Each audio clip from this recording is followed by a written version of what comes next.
Hello everybody and welcome back to my channel, and if this is your first time here, hello, welcome. This is Essential Patience and I am Patience.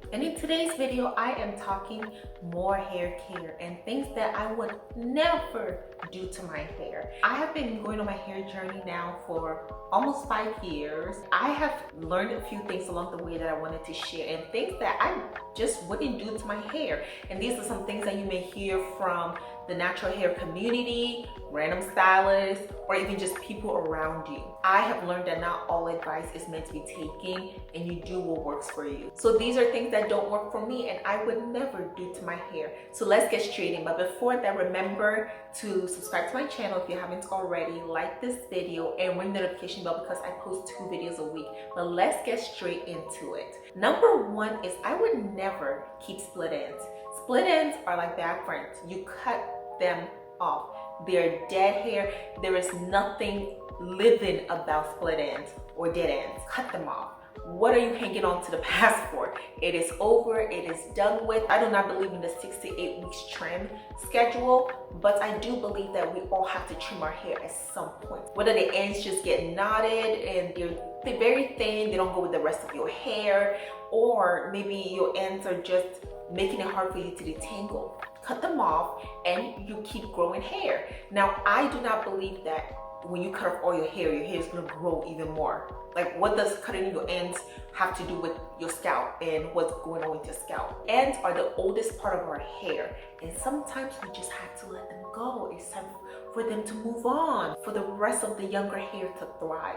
So I would say that probably the first few inches of hair that I grew are not on my head anymore because they're long dead and gone and have been buried. And it's time for some of you all to consider cutting off those split ends and just letting the rest of your hair be thick, be vibrant. And sometimes I've seen hair, people have long hair, up to their shoulder, it's like nice and thick and luscious, and then the rest are thin, struggling ends that just should be let go of. Now, I do understand that sometimes it's hard, but remember that it is hair and it grows back. Well, not what you cut off, but your hair will continue to grow. Number 2 is blow drying every wash day. I've seen people who recommend it, who are talking about heat trained hair, who are now even bringing up theories that if you don't blow dry your hair and you let your hair air dry, there's gonna be mold. Come on. Since when? I am best air drying my hair. Now, blow drying does take a while as well, so that's one of the reasons why I'm not to do it every wash day. I actually blow dry my hair once a year, and then the second time I use heat is at a salon where I get a silk press. If you are the type of person that blow dries your hair every single wash day, it might be a bit much for the heat altering your hair. I don't know if it'll cause any long-term damages. You could potentially get heat damage, but some people want heat trained hair anyway, so if that's your goal, maybe. But I don't believe that you as a person, if you're looking for information, you have to blow dry your hair every single wash day. Now, moving on into this 5th year period, I may blow dry my hair more, maybe less, I don't know. Then once a year blow dry was something I did this year, last year, maybe the year before. Do what works for you. A lot of people have seen benefit in foregoing heat altogether, or at least for most part of the year, and rather just air drying your hair. So the third thing is flat iron your hair multiple times a year. If you do have the goal of growing thick natural hair that is not heat damaged, you may want to cut down on the amount of time that you flat iron your hair. I personally flat iron my hair once a year. I don't even do it. I leave it to the professionals. I personally don't see myself flat iron my hair more than twice a year. Now, I've always done it once, but who knows, maybe once a month, try twice a year, see what happens. But any more than that, I think is a bit excessive. And if you don't know how to do it, leave it to professionals. I always leave it to the professionals. Flat iron my hair by myself is not in the stage where I am today, and I'm not gonna force myself to do something and heat damage my hair. But flat iron multiple times a month, and like always doing touch-ups and going to get it every few months, it's a lot. It's a lot, and I would personally never do that. When I get my hair flat ironed, I don't even own a flat iron. If some part revert around the edges, I just let it go. It's not that serious to me, so I do not flat iron my hair more than once a year. But Ideally no more than twice. The fourth thing is using gel often.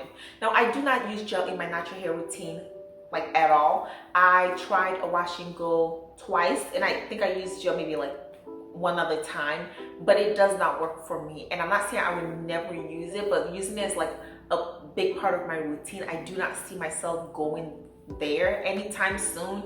And the reason why is because of the flakiness, the crunch, the fact that you can't really do any style that lasts. So for example, when you do a ponytail, coming home at night and seeing that gel just sticky, it's not it for me. Like I get the look, it's really like snatched, but for me, I don't want that, because I don't want to come home at night and then like, you know, you always like you're picking at it. You know, wash and goes, for example, they're like hard to maintain. They only last maybe a week max. And for me, I like to do styles like mini braids, mini twists that last a little bit longer. So for that reason, I do forgo gel altogether, and I've not used gel for years. And moving on to the next one is baby hairs.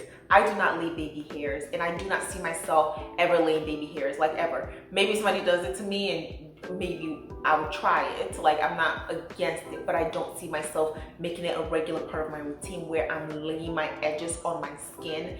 Number one, again, the gel, but even just making it such a regular part of the routine, I feel like some of these baby hairs have gone overboard. Some of these are not even baby hairs anymore. They're like teenage hairs, adult hairs, like they need to start paying some rent. It's taking up a lot of real estate on people's foreheads. It's very drastic for me and very dramatic. I just think that your hair is more versatile if you just leave it. And for me, it's just the matter of like my hair just naturally doesn't do that. But if it's something that maybe it's like a style and it happens, but for me to do it every single day with every single style, no baby hairs for me. Number 6 is going to the salon for every single style. Now I do know there are people who practically live in the salons, and I don't know where you get that money from, but it's a very expensive. But also I believe that nobody would take care of your hair and care about your hair more than you do. If you think your stylist cares more than you, I don't see that happening, because a lot of times stylists care about the style. They want you to be happy with the style that they're doing. And we've seen a big trend now of stylists almost not caring about the hair underneath, especially if you're a person who wears wigs and weaves. They want you to come wash, stretch for braids, braided for wigs and weaves and stuff like that. I've heard a lot of people talk about it. And because of that, when you go to the salon every single time for every single style, you are not caring as much for your hair underneath, because they don't really care that much.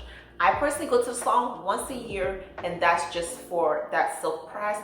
But I do want to go more in the future and try some box braids, because I've never tried box braids before, and I've seen like these twists that look really nice, and I don't think I could do them myself. So who knows, maybe in the future I will go. But going there more often is not optimal. First of all, they suck up your money. I get overcharged all the time for length and for thickness of my hair. Even just one trip, it's expensive. The best thing to do is to always take care of your hair, and you would see more progress in it and the care that you give your hair than any stylist practically would. And the next thing is braiding hair tightly. I do not believe in braiding hair tightly. I don't do that to myself, especially now that I do my own mini braids and mini twists. I don't do anything tightly, not even for a cute style. I would not take cuteness for very tight scalp and sometimes even bleeding scalp, not being able to sleep for a week. And that's one of the reasons why I don't really do cornrows. I've had cornrows 3 times. I don't like to cornrows, so obviously other people did it. And you know, there's been a couple of times where it's like, oh my goodness, like this kind of hurts. I don't do that anymore. I'm right now all into healthy scalp, making sure that I can sleep at night, making sure that my styles are not too tight, even when I do hair band, because that's how I preserve my hair. So I blow dried my hair a few days ago, and how I keep it stretched is through banding. And I try not to do it too tightly. I try to make sure that it is, you know, stretched. Like that's how I even do band, like throughout the year. And when my hair is out, that's how I keep it on the stretched side, or before I do my braidings and stuff. And I make sure that it's not tight. So make sure that you don't have any tight styles. For me, I would never do a tight style ever again, because that discomfort is not worth it. It affects your hair becomes tender. There's nothing good that comes out of tight styles. You may look cute, but you don't feel cute. Number 8 is going a long time without washing my hair. I've heard people who don't believe in shampoos. I'm not one of those people. I cannot go a long time without washing my hair. Now, the most I will ever go is maybe 2 weeks. When I get a silk press, it could be longer depending on how long it lasts, but that's only like once a year. Any other time, I wash my hair every other week and sometimes even more. So now I'm transitioning to a time where I may probably even do it more because I'm going to the gym more and I'm exercising. It's summertime, so washing my hair every week or every other week is the standard. Now, I'm not here to police how much you wash your hair, but all I'm saying is that I don't see myself going a long period of time, sometimes even months, without washing your hair. I could personally never. The itchiness, the scalp, like you have to wash your scalp, clarify it so that you can give your scalp space to breathe. And that's one of the things why I don't oil my scalp, because I feel like it's almost like clogging out my scalp and I can't breathe. And when it can't, I'm so uncomfortable. It's very important for me to keep my scalp very clean, very clear, and with no sort of buildup. Number 9 is hiding my hair. Now, I know in this natural hair community, we've gone towards a point of like a lot of protective styling. If you watched my video about the natural hair community, the rise and fall of the natural hair community, which did very well, so check it out. It's a really good video if I do say so myself.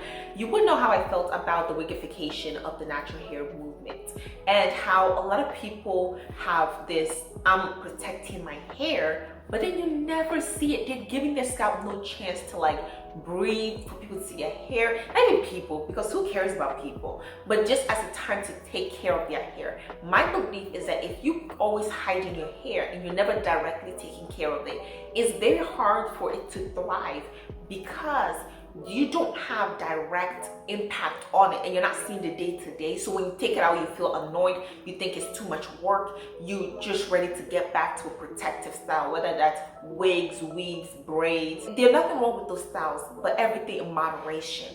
I'm not going to be protecting my hair in a way where you see my hair is in a wig 11 months out of the year and maybe I take it out for 1 month in total. That's a lot of not dealing with your hair, and so you become reliant on those styles. And the fact is, you don't know how to almost take care of your own hair without those things being on there. I think there's just something so beautiful about being directly able to take care of your hair, and even in the most challenging moments, just dealing with it and not feeling so stressed. And I think if you're doing way too many protective stylings, which some people, it's not protective stylings, they just really don't like their hair, they would just want it to go away, and so that they can get just, a lace front wig or something on their hair that is not theirs.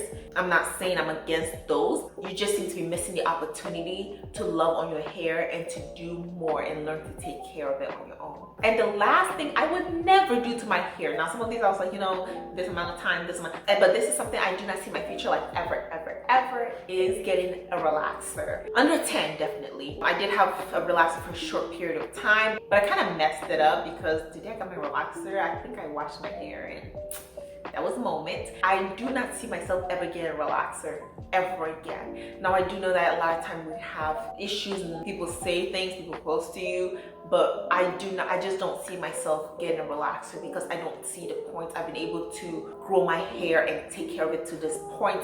I don't believe that natural hair is much more difficult than to take care of than relaxers. I do think it has its own challenges, but putting harsh chemicals on my hair is not the solution.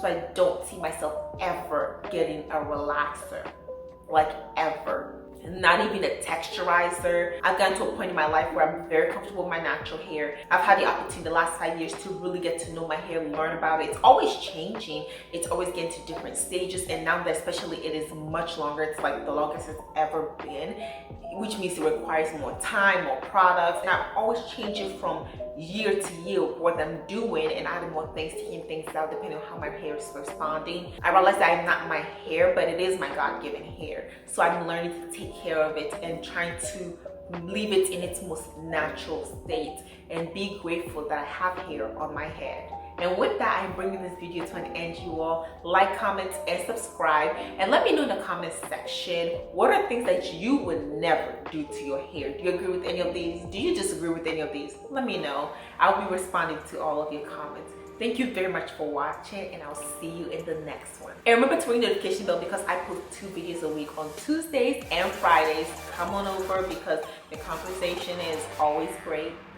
Bye.